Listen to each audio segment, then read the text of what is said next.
오늘 말씀의 제목은 영을 분별하라, 이런 제목입니다. 영을 분별하라. 사도 요한은 요한일서에서 사랑에 대하여 무척 많은 말씀을 하고 있습니다. 지난 주일까지 3주에 걸쳐서 사랑에 대한 말씀을 우리가 보았습니다.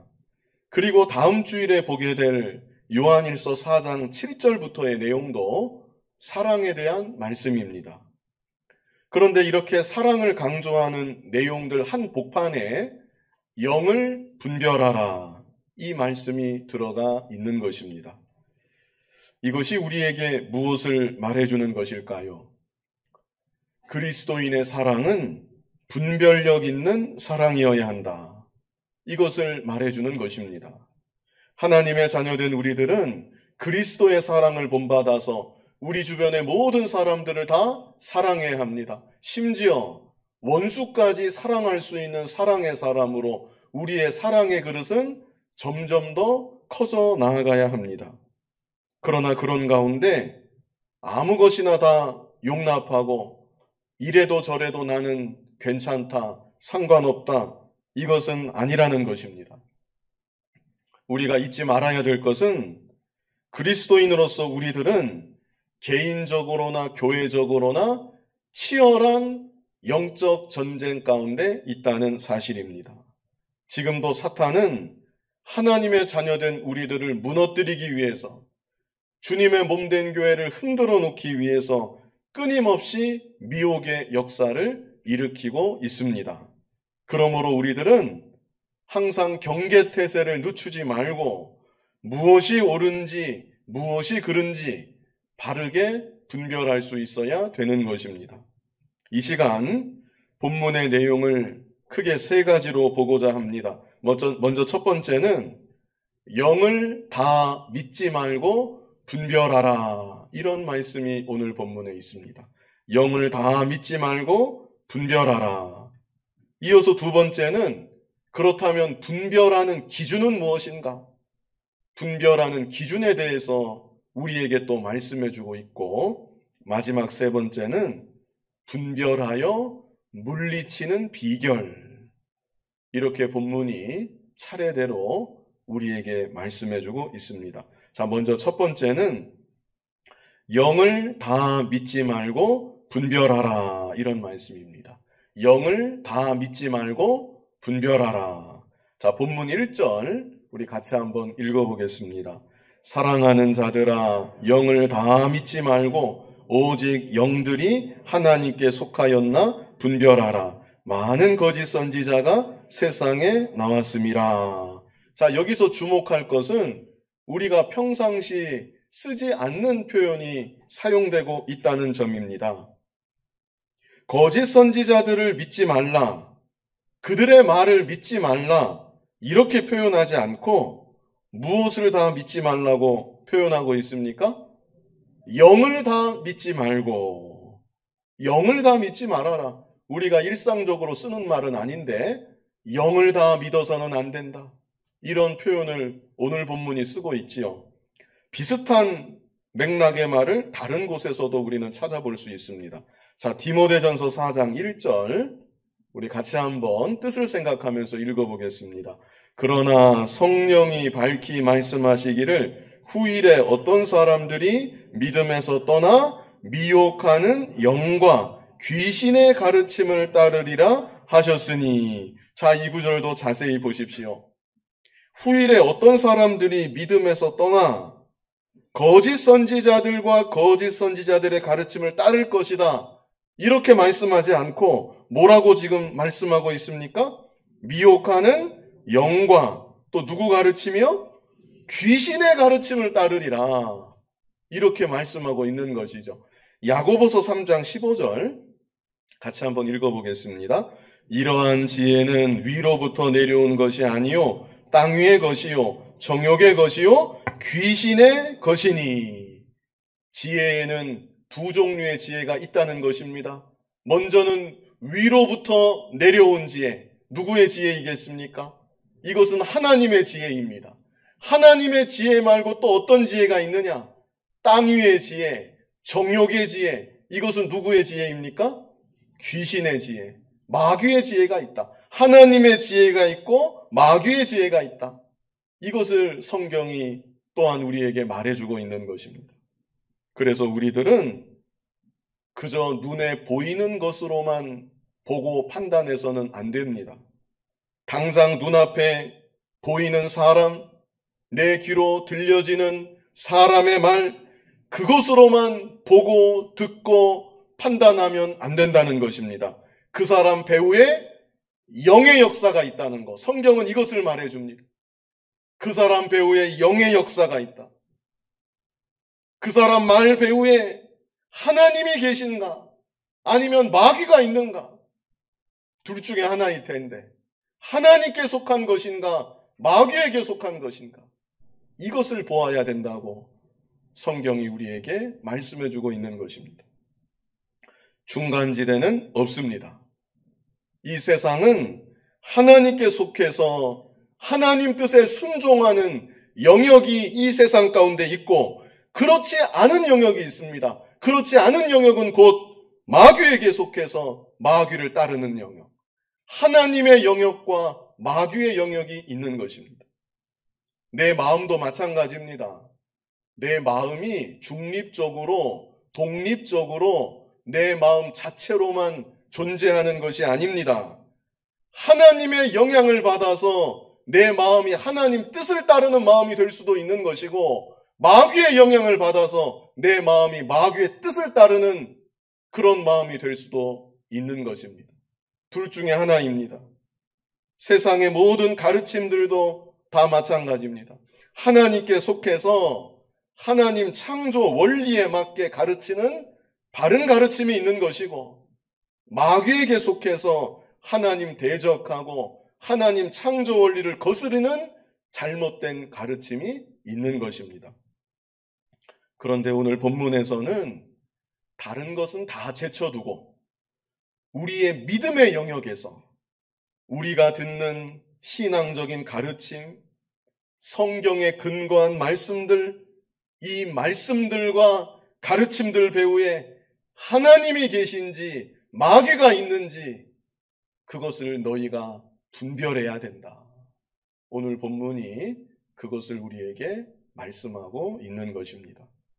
특별히 1절 말씀에 영을 다 믿지 말고 이렇게 말씀하고 있는 것은 신비한 영적인 역사가 나타날 때, 아니면 내 안에 전에는 느껴보지 못했던 신비한 영적인 감동이 느껴질 때 그것을 무조건 다 믿고 받아들이면 안 된다는 것입니다. 이 성경이 기록되던 초대교회 때 사도들이나 그들의 제자들만이 아니라 거짓 선지자들도 신비한 영적인 역사를 일으키곤 했습니다. 사람의 이성이나 지각으로는 설명할 수 없는 초자연적인 현상들이 거짓 선지자들을 통해서 나타나곤 하였던 것입니다. 그럴 때 적지 않은 그리스도인들이 그 모습을 보고 미혹을 받고 그들을 따르고 그들의 가르침을 듣는 일들이 있었습니다. 그러나 사도 요한은 아니다. 그래서는 안 된다. 신비한 역사가 나타난다 할지라도, 너희 속에 신비한 감동을 받았다 할지라도 그것을 무조건 믿고 따라가서는 안 된다. 그 영의 역사가 하나님께 속한 것인지 마귀에게 속한 것인지 너희는 반드시 분별해야 된다. 이 말을 지금 하고 있는 것입니다. 오늘날 기성교회보다 이단들이 오히려 더 왕성하게 일어나는 일들이 종종 있습니다. 전에 제가 어떤 이단 교주가 설교하던 영상을 실제 본 일이 있었는데요. 정말 말도 안 되는 소리를 합니다. 자기가 방금 전까지 우주를 날아다니다가 왔다는 둥, 우리나라에 태풍이 북상하고 있었는데 내 손을 펴서 그 태풍의 방향을 틀었다는 둥, 정상적인 사고방식으로는 도저히 받아들일 수 없는 말을 하는 것입니다. 그런데 놀랍게도 그 말을 진지하게 듣는 사람들이 우리 주변에서 평범하게 볼 수 있는 가정주부들, 학생들, 직장인들, 심지어 사회에서 유력한 신분과 지위에 있는 사람들까지 그 말을 진지하게 듣고 아멘으로 화답하고 그 사람을 따라간다는 것입니다. 어떻게 그런 현상이 일어날 수 있는 것일까요? 영의 역사가 있기 때문입니다. 실제 눈으로 나타나는 초자연적인 현상이 있었는지 그것은 모르겠지만 적어도 사람들의 마음속에 감동을 주고 계속 그 자리에 머물러 있을 때 확신이 생기고 계속 그 자리에 그 말을 듣고 있을 때 마음속에 어떤 희열이 느껴지는 것 같은 무언가 신비한 영적인 힘이 그 가운데 있기 때문입니다. 코로나 팬데믹을 지나면서 많은 교회들이 어려움을 겪고 있습니다. 그래서 어떤 기독교 신문을 제가 읽었는데 그 신문에서 표현하기를 교회들마다 코로나 쓰나미가 몰아쳤다. 쓰나미가 다 쓸고 가는 것처럼 코로나 쓰나미가 교인들을 다 쓸어가 버렸다. 코로나 쓰나미가 학생들, 교육기관을 다 쓸어가 버렸다. 코로나가 2년 이상 지속되는 동안 코로나가 다 쓸고 가서 한국교회가 황폐해지고 있다. 이런 너무나 안타까운 기사를 제가 얼마 전에 읽은 일이 있습니다. 그런데요, 이런 상황 가운데 지금도 신천지는 놀라운 속도로 성장하고 있다는 것입니다.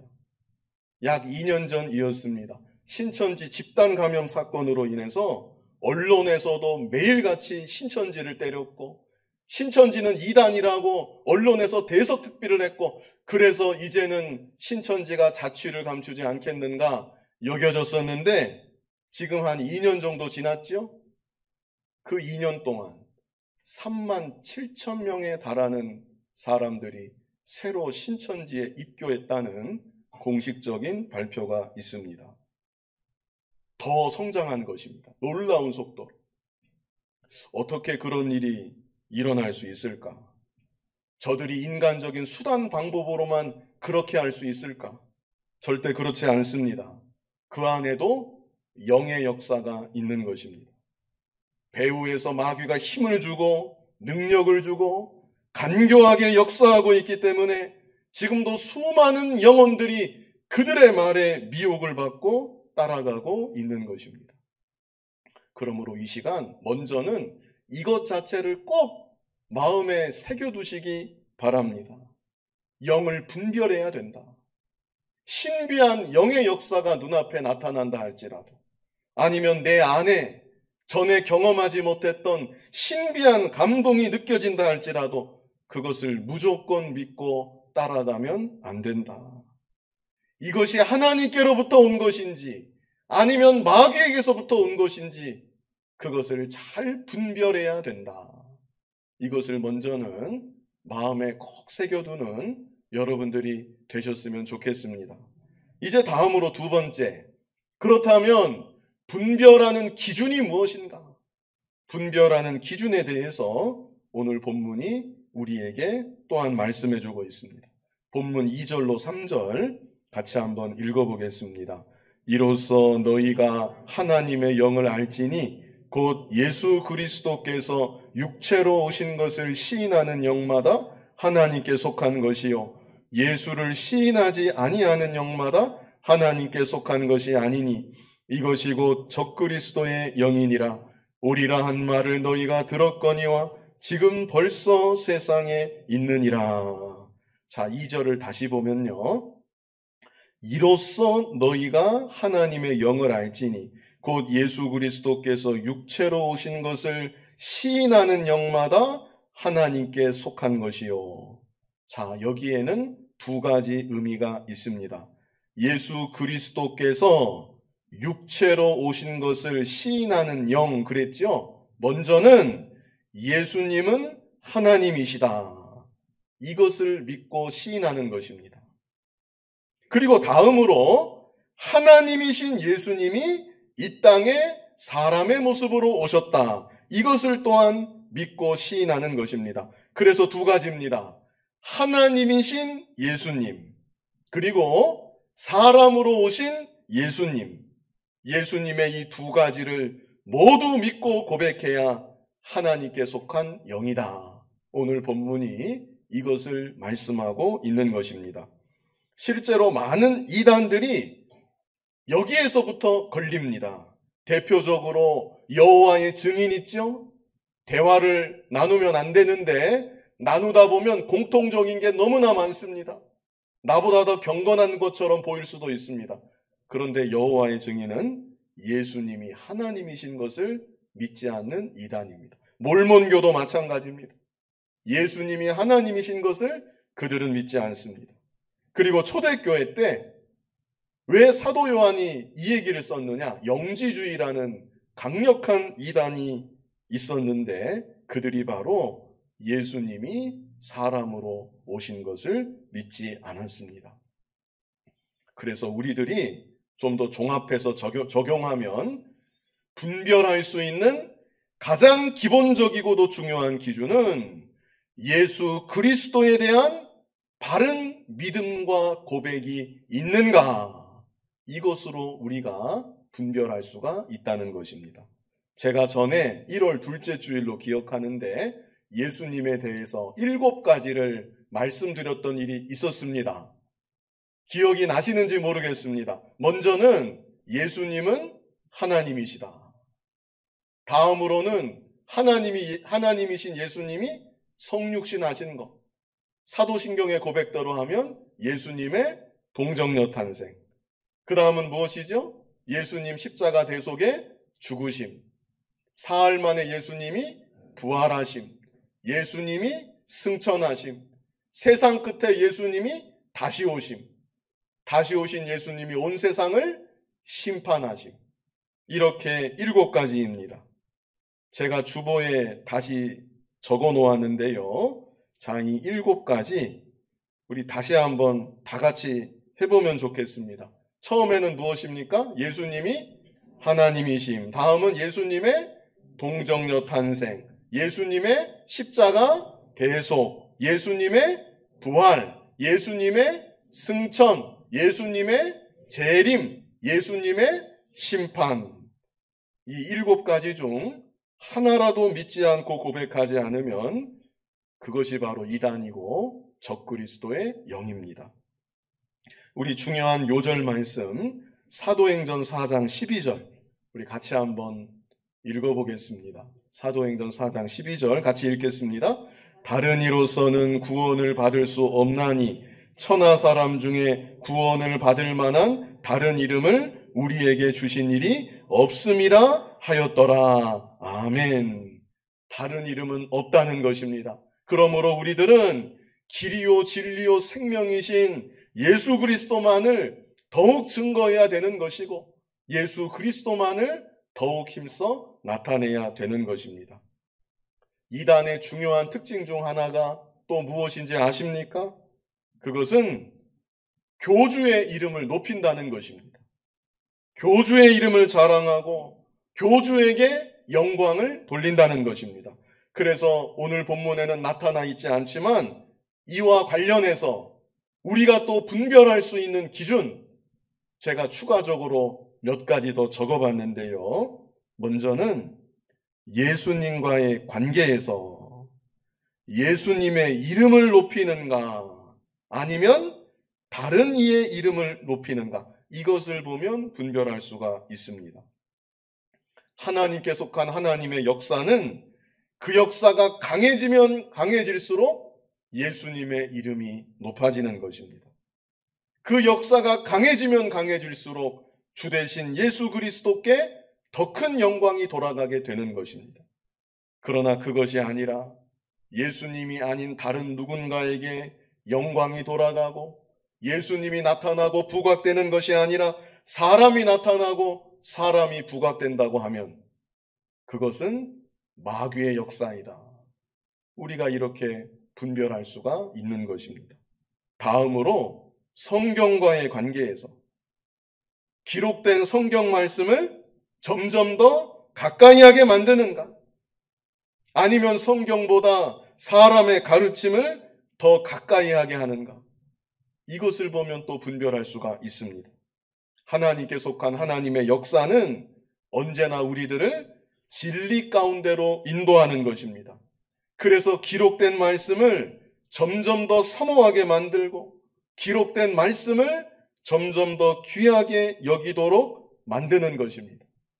그런데 그게 아니라 기록된 성경 말씀보다 사람의 말에 더 귀를 기울이게 하고 사람의 가르침에 더 몰입하게 만들고 아니면 신비한 경험에 더 몰입하게 만든다고 하면 그것은 하나님의 역사가 아니고 마귀의 역사인 것입니다. 마지막으로 세상과의 관계에서 세상에 대한 죄와 욕심을 점점 더 버리게 만든다. 그렇다면 그것은 하나님의 역사이고 반대로 세상에 대한 죄와 욕심을 점점 더 부추기고 더 동경하게 만들고 더 추구하게 만든다. 그렇다면 그것은 마귀의 역사인 줄 알아야 합니다. 그래서 한마디로 열매를 보면 알 수가 있습니다. 교회의 머리이신 예수님과의 관계에 있어서 어떤 열매가 맺혀지는가? 교회는 진리의 기둥과 터라고 했는데 진리의 말씀, 성경 말씀과의 관계에 있어서 어떤 열매가 맺히도록 만드는가? 그리고 그리스도인으로서 내가 세상과의 관계에 있어서 어떤 열매를 맺히며 살아가도록 나를 이끄는가? 뚜렷한 열매는 아니라도 세상을 사랑하고 죄를 동경하는 것이 잘못되었음을 깨닫게 하고 그래서 자복하고 회개하도록 나를 이끄는가? 아니면 아무렇지 않게 생각하게 만들고 조금의 양심의 가책도 없게 만들어주는가? 조금만 생각해 보면 무엇이 옳은지, 무엇이 하나님께 속한 것이고 무엇이 하나님의 역사인지 우리가 분별할 수 있는 것입니다. 이제 마지막으로 그렇다면 분별하여 물리치는 비결은 무엇인가? 분별하여 물리치는 비결. 우리 본문 4절 말씀 같이 한번 읽어보겠습니다. 자녀들아 너희는 하나님께 속하였고 또 그들을 이기었나니 이는 너희 안에 계신 이가 세상에 있는 자보다 크심이라. 하나님의 자녀된 우리들은 하나님께 속하여 있기 때문에 미혹하는 자들, 악한 영의 역사를 다 이길 수 있다는 말씀입니다.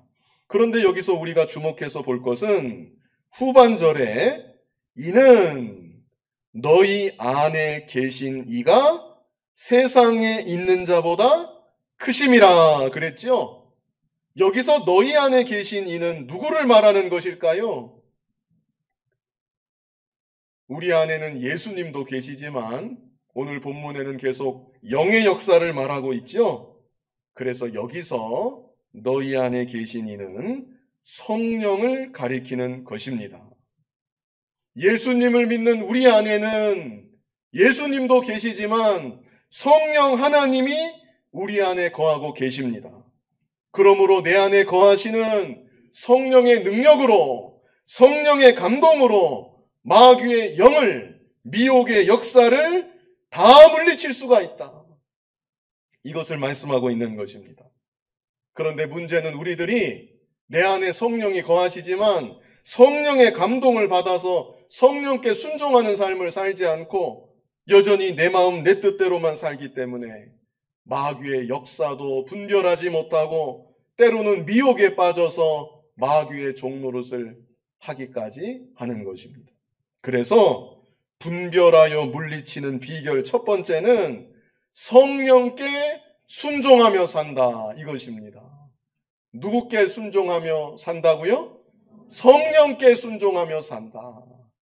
내 안에 성령이 거하시는데 성령의 감동에 순종하며 살아갈 때 미혹의 영을 다 물리칠 수가 있다. 자, 로마서 8장 14절 지지난주 요절이었습니다.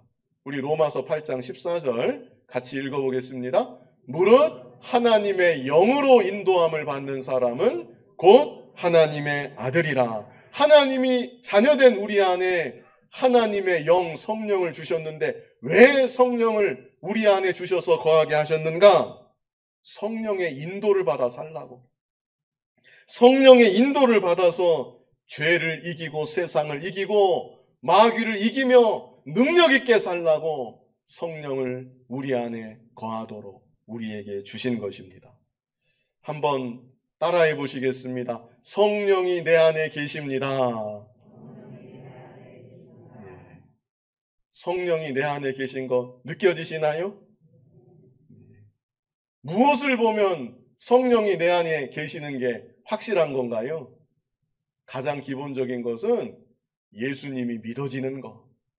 내가 예수님을 믿고 주라 고백하며 살아가고 있는 것, 이것을 보니까 내 안에는 성령이 거하고 계시는구나, 우리가 알 수가 있는 것입니다. 고린도전서 12장 3절에 있습니다. 자, 같이 한번 읽어보겠습니다.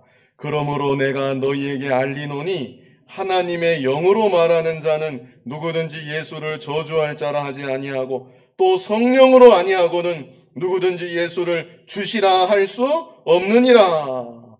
예수님을 향해서 주여, 주님, 이 말이 자연스럽게 나온다면, 하나님을 생각할 때 아버지여, 내 아버지 하나님, 이 말이 자연스럽게 나온다고 하면 내 안에는 누가 거하시는 겁니까? 성령이 거하고 계신 것입니다. 성령께서 예수님을 향해 주라고 고백하도록 나를 이끄시는 것이고, 성령께서 하나님을 향해 나의 아버지라고 고백하도록 감동하시고 이끄시는 것입니다. 그런데 성령은 그것만이 아니라 내 안에 거하시면서 내 양심을 통해 나를 책망도 하시고 내 양심을 통해 나를 감동하시고 이끄십니다. 그래서 내 안에 성령이 계시기 때문에 진리가 깨달아지기도 하고, 또 찬송을 부를 때 기쁨도 느껴지게 되고, 또 내 안에 거하시는 성령이 방금 말씀드린 것처럼 양심을 통해 나를 책망하시고 양심을 통해 나를 감동하셔서 바른 길을 걸어갈 수 있도록 이끌고 계신 것입니다. 믿는 자의 양심은 성령께서 역사하시는 양심입니다. 우리 오늘 교동문에서도 읽었습니다. 기억나시는지 모르겠는데, 밤마다 내 양심이 나를 교훈합니다. 우리가 이렇게 교동문 같이 보았었는데 양심이 많이 나옵니다, 성경에. 사도 바울이 범사에 내가 양심을 따라 하나님을 섬겼노라고 고백하기도 했습니다. 그래서 우리들은 양심을 통한 성령의 감동에 순종하는 삶을 힘써 살아야 합니다. 그럴 때 능력 있는 성령의 사람으로 마귀의 미혹을 분별할 수 있고 마귀의 역사를 다 물리치면서 살아갈 수 있게 되는 것입니다. 내 마음, 내 생각, 내 욕심이 아니라, 내 습관이 아니라 양심을 통한 성령의 감동에 점점 더 순종하며 살아가는 우리들이 되어야 합니다. 이제 본문 5절, 우리 본문 5절을 같이 읽어보겠습니다. 그들은 세상에 속한 거로 세상에 속한 말을 하며 세상이 그들의 말을 듣느니라. 여기서 그들은 성령 없는 그들을 말하는 것입니다. 성령 없는 그들은 세상에 속해 있다. 마귀에게 속해 있다. 그래서 세상에 속한 말을 하고 또 세상에 속해 있는 그들이 또 그들의 말을 듣게 된다. 이것을 말씀하는 것이죠. 마지막 본문 6절 우리 같이 한번 읽어보겠습니다. 우리는 하나님께 속하였으니 하나님을 아는 자는 우리의 말을 듣고 하나님께 속하지 아니한 자는 우리의 말을 듣지 아니하나니 진리의 영과 미혹의 영을 이로써 아느니라. 여기서도 주목할 구절이 있습니다. 우리는 하나님께 속하였나니 하나님을 아는 자는 누구 말을 듣는데요?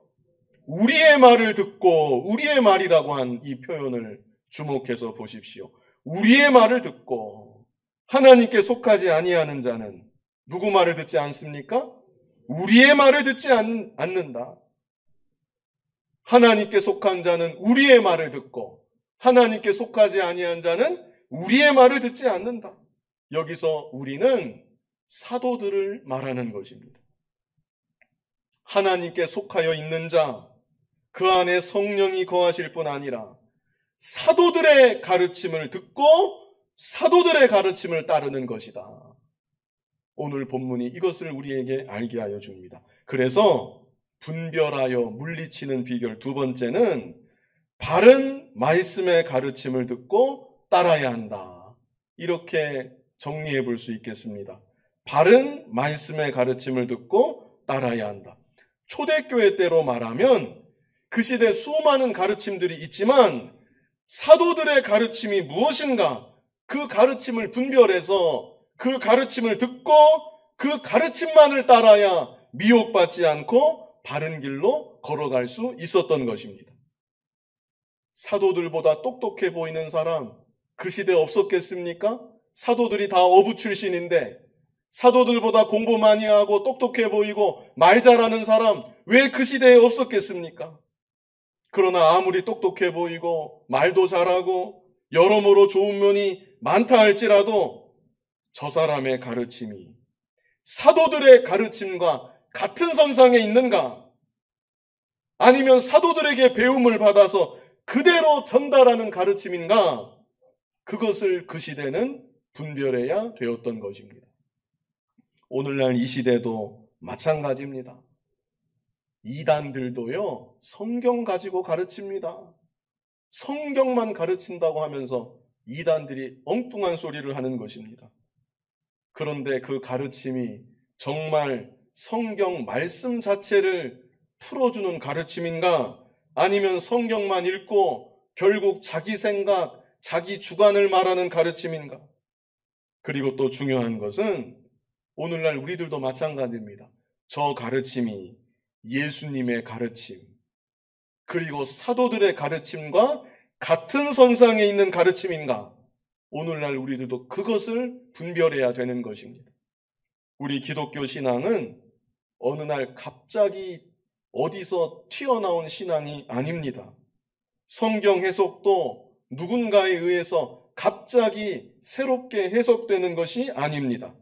사도시대로부터 종교개혁가들 그리고 수많은 믿음의 선진들 그들에 의해서 시대마다 전수되고 전수되어서 지금 우리에게까지 내려온 것입니다.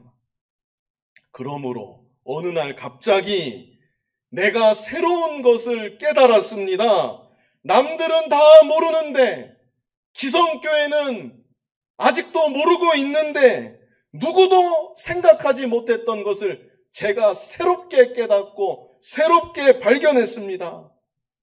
이것은 아주 위험천만한 소리가 아닐 수 없습니다.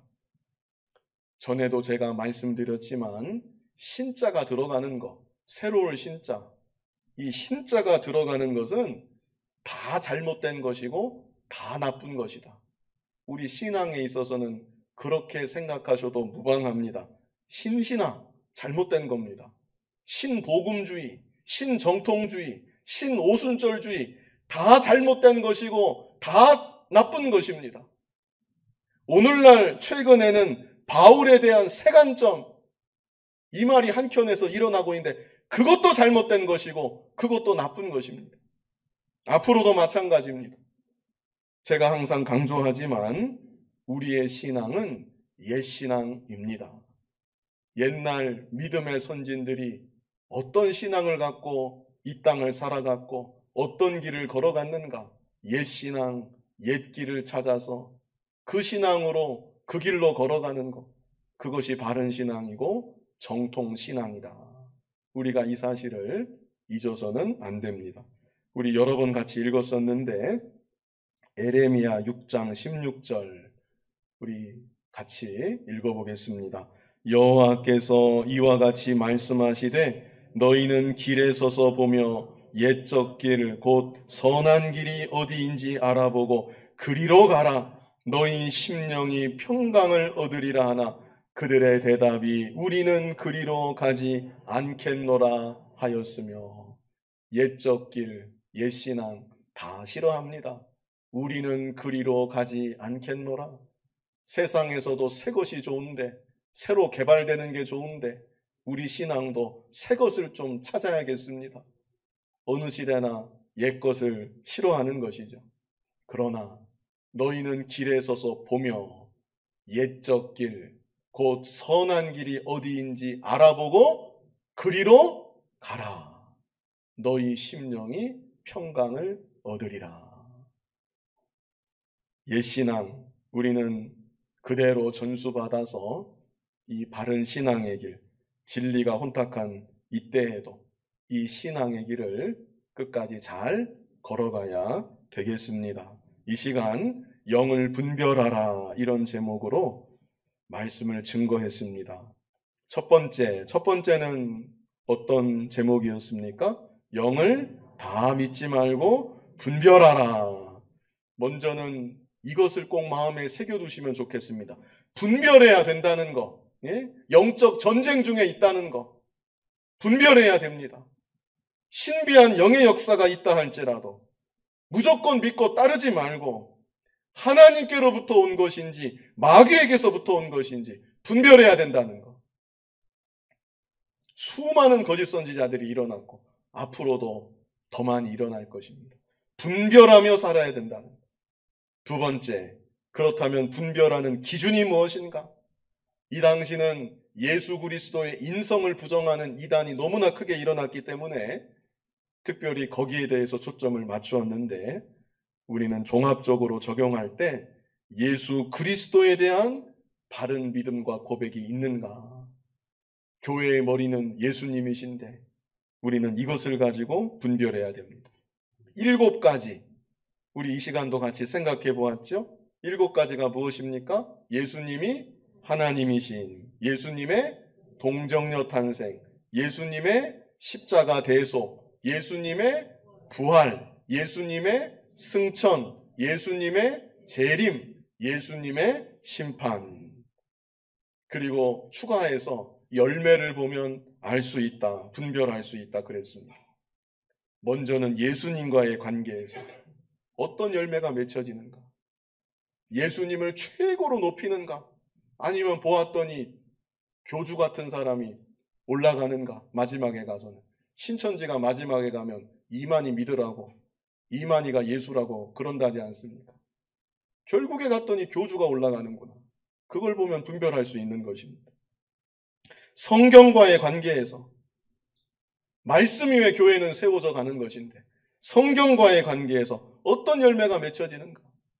세상과의 관계에서 어떤 열매가 맺혀지도록 신앙생활을 지도하고 이끄는가?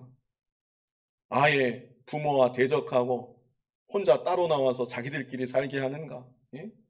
세상과의 관계에서, 다른 사람들과의 관계에서 어떤 열매가 맺혀지도록 나를 이끌어가는가? 기본적으로 이런 것들을 보면 분별할 수 있다는 것입니다. 마지막으로 분별하여 물리치는 비결. 첫 번째는 누구께 순종하며 삽니까? 성령께 순종하며 산다. 내 안에 내가 정말 예수님을 믿고 고백한다면 성령이 분명히 거하고 계시는데 내가 성령의 인도를 받아 사는 성령의 사람인가? 아니면 그냥 사는 사람인가? 그 다 마귀 종노릇하는 것입니다. 성령의 감동을 받고 성령께 순종하며 살 때 분별할 수 있고 물리칠 수 있다. 다음으로 두 번째는 바른 말씀의 가르침을 듣고 따라야 한다. 이 땅을 살아가는 동안 미혹을 다 물리치고 바른 믿음의 정로로만 끝까지 걸어가는 여러분이 다 되시기를 간절히 바랍니다. 거룩하신 아버지 하나님, 미혹의 역사가 있다는 것을 말씀하시고 앞으로도 거짓 선지자가 많이 일어나서 미혹할 것을 말씀하시면서 분별하라고 우리에게 이렇게 가르쳐 주셨는데 분별하면서 또 미혹을 물리치면서 바른 믿음의 정로로만 좌로나 우로나 치우치지 아니하고 끝까지 걸어가는 우리들 모두가 되게 하여 주시옵소서. 예수님 이름으로 기도하옵나이다. 아멘.